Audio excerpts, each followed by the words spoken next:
Hey everyone, welcome to this deep dive explainer. I am absolutely thrilled you're here because today we're unpacking a really detailed overview of one of the most fascinating year-to-date headline news trends we've seen. We're looking at a massive and honestly somewhat unexpected collision. On one side, we've got the messy, gritty reality of demolition waste, mud, heavy machinery, and chaotic debris. But on the other side, a completely different universe. We're talking the ultra-clean, high-stakes world of enterprise tech and artificial intelligence. So let's dive right into this. I want you to think about this for a second. What actually happens when a massive, multi-million-ton waste corridor slams headfirst into an international trade war? We are currently witnessing a completely unprecedented situation right at the border between Ontario, Canada, and Michigan. And trust me, this isn't just about trucking logistics anymore. It's about massive geopolitical stakes, complex international agreements like CUSMA, and the absolute necessity of technological innovation just to keep these industries afloat. 3.46 million. Let that number sink in. That is the staggering, exact tonnage of municipal solid waste, or MSW disposal, that gets shipped across the border from Ontario into Michigan landfills every single year. For decades, a huge chunk of Ontario's commercial, construction, and demolition refuse has just flowed south, mostly because it was cheap. Michigan's incredibly low tipping fees essentially turned the state into this giant relief valve for Ontario's surplus refuse. And this brilliantly illustrates just how deep that reliance actually goes. Get this. A massive 14.35% of all waste disposed of in Michigan landfills originates from Ontario. I mean, that is a massive structural dependency. But what happens to all that transboundary waste flow when the geopolitical winds suddenly shift? Well, that brings us to the core of our analysis today. All right, here's our quick roadmap for this explainer. First, the transborder waste crisis. 2, Ontario's domestic landfill bans. 3, the Sentient Bridge architecture. 4, edge AI workflow and compliance. 5, bridging the purity gap. And finally, securing the circular bioeconomy. Let's jump right into Section 1, the transborder waste crisis. Right now, we're looking at a serious, real-world escalation in trade friction. It's basically a tit-for-tat tariff crisis. On one side, we have the new Washington USMCA tariffs enacted under the Trump administration. And in direct response to that, Ontario Premier Doug Ford has authorized a 25% retaliatory tariff on electricity exports to the U.S. Now, we're just looking at the facts here without taking any political sides, but this trade war literally threatens the administrative and economic viability of that entire cross-border waste flow. It's honestly a bit surreal to think that massive international trade disputes are ultimately dictating the fate of a rotting 2x4, but hey, here we are. Which brings us to Section 2, Ontario's domestic landfill bans. The pressure here is compounding incredibly fast. I mean, the trade tariffs are already active, and looming right around the corner is the July 2026 USMCA or CUSMA joint review. That alone creates a massive data tracking nightmare just to prove mixed waste is wholly obtained in North America.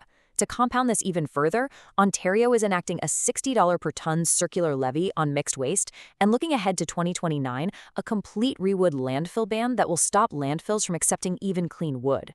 So yeah, the old dump and tip business model, it is officially obsolete. So how do we solve this? That takes us to Section 3, the Sentient Bridge architecture. Enter 905 Wood. They aren't just a waste hauler, they operate as a true digital refinery. They act as what's called a sentient bridge between all that chaotic construction waste and the strict, high-purity requirements of the biocarbon market. I really want you to shift your mental model entirely here. We are no longer talking about just moving garbage. We're talking about fintech-level data architecture. They are capturing, verifying, and monetizing waste wood, effectively transforming a massive regulatory liability into a real, tangible financial optimization strategy. Let's look at how this works on the ground in Section 4, Edge AI Workflow and Compliance. This tech stack is absolutely fascinating, you guys. To avoid any friction that might stop a busy site supervisor from actually using the tool, 905 Wood operationalizes a highly advanced mobile setup. They're using the Google Pixel 10 Pro running Android 16, and they're specifically leveraging the light RTAI stack features. Right there on the device, they run a quantized computer vision model called EfficientNet B0 to score wood quality in literally less than 2 seconds. Paired up with Gemini AI, it acts as an agentic reasoning loop.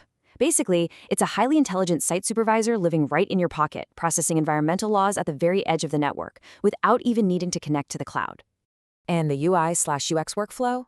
It is incredibly elegant. The heavy complexity lives in the cloud, so that utter simplicity can live on the ground. Step 1. The user just snaps a photo. The AI performs a visual scan while simultaneously locking in the exact GPS coordinates. Step 2. The application instantly calculates exactly how much money the site saves by dodging that $60 per ton levy, essentially generating an instant request for quote and tallying up the carbon assets. Step 3. A secure hold-to-seal action digitally signs all that data, outputting an immutable certificate of origin. It's brilliant. Moving right along to Section 5, bridging the purity gap. So the problem here is pretty obvious, right? The circular bioeconomy, the folks making renewable natural gas or green steel, they are incredibly picky. They demand feedstocks with less than 1% contamination, less than 10% moisture, and it needs to be chipped to exactly 2 to 4 millimeters.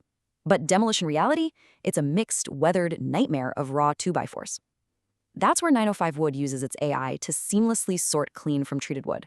And through a strict precautionary principle, if the wood comes from a demolition site, it actually overrides the AI and mandates a secondary XRF screening just to catch invisible heavy metals like arsenic. It basically guarantees the exact purity required to make this whole market function. I absolutely love this quote from our sources. In a regulatory audit, data is defense. The output of this digital refinery workflow isn't just some flashy app screen, it's a high-contrast, black-and-white, audit-ready PDF document. It provides completely bulletproof transformation evidence for the Ministry of Environment. If regulators come knocking, you're not handing them some greasy handwritten receipt. No way.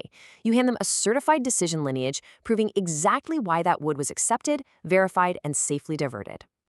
Finally, let's zoom out for Section 6, securing the circular bioeconomy. Just look at this evolution. Back in the analog era, we relied on handwritten tickets full of human error, which led straight into massive $60 per ton landfill levies and total regulatory chaos at the border. But today, in the digital refinery era, fueled by the Pixel 10 Pro and Light Art AI, we have audit-ready PDFs, fully automated legal compliance, $0 levies, and the actual creation of tradable carbon credits. By operationalizing this tech, 905 Wood effectively secures Ontario's industrial leadership in the global circular bioeconomy. And here is where it really hits the bottom line. Using what 905 Wood calls decoupled billing, they completely separate logistics costs from the variable levy. If you just dump your mixed waste, boom, you take a brutal $60 tax penalty. But if the AI verifies your load was properly diverted, that levy drops straight to zero. And not only that, it actually becomes a revenue stream through carbon assets. They are quite literally turning complex compliance into a massive competitive financial edge. I want to leave you with this final provocative thought. 95 Wood is really just a proof of concept. The digital refinery architecture itself is completely material agnostic. If an off-the-shelf smartphone running AI at the edge can act as a sentient bridge to turn a rotting 2x4 into a tradable carbon asset right in the middle of a major transborder trade war, well, what other trash, plastics, textiles, concrete, is just waiting to be digitally refined next? It is a fascinating future to think about, for sure. Thank you so much for joining me on this deep dive explainer, and keep learning.